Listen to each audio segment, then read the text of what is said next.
Hello, kiddos.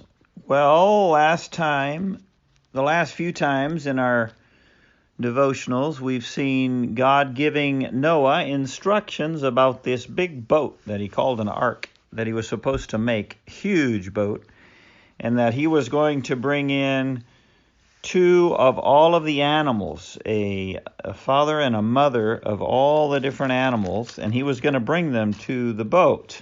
So now we come to chapter 7 of Genesis, and we read the first few verses. Then the Lord said to Noah, "Come into the ark, you and all your household." Well, how many household did he have? Well, he had his wife, he had 3 boys, and his 3 boys had 3 wives.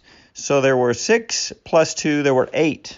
8 of them was his household. "Because I have seen that you are righteous before me in this generation." So God saw that he was good, that he loved God, and he was saving him from the destruction that God was bringing through that flood to the whole world. "And you shall take with you 7 each of every clean animal, a male and his female, 2 each of animals that are unclean, a male and his female." So there were most of the animals there were 2 of, but there were some animals that he called clean animals that they were to take 7 of those on. Well, what are clean animals? Are some clean and some dirty? No, that's not what it means. The clean animal is an animal that was good for sacrificing later as an offering to God.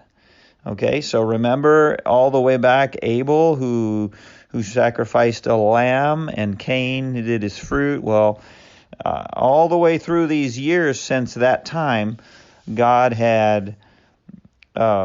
wanted the sacrifices done, and there were certain animals that were the right kind that he wanted for sacrifices, and those are called clean animals.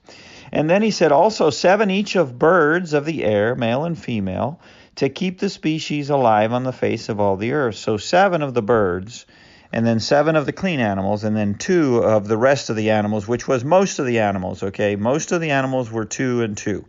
The lions and the giraffes and the dogs and, all the different kinds of animals. Verse 4, "For after 7 more days, I will cause it to rain on the earth."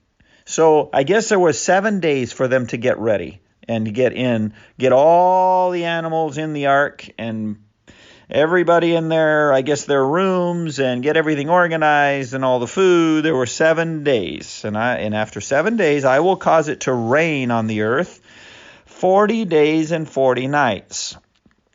Wow, that's a long time. I don't know if you can think through exactly how long 40 days are, but it's more than a month. Okay?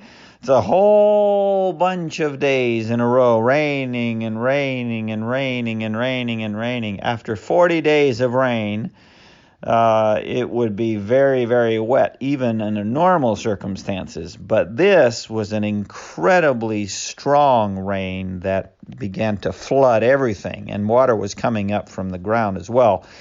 So for 40 days and 40 nights, they were going to be inside this boat, and it was going to do nothing but rain.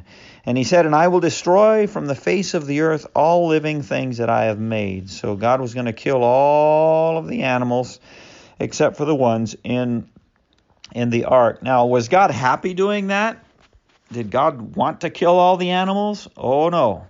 He made the animals. He loved them. He made them beautiful colors and with all kinds of beautiful or very special talents and abilities. And his creation was wonderful, but it had been made dirty with the sin of man, and the whole earth was going to suffer the punishment that man had brought on because of his sin. And that's the way sin is. That's why we want to ask God to keep us from sin every day, because sin doesn't only affect me and you who sin, it affects those around us. It hurts them. It messes things up in their lives as well. So that's a very important lesson to learn. Okay, well, let's let it go for this time, and we'll continue next time to see how it goes.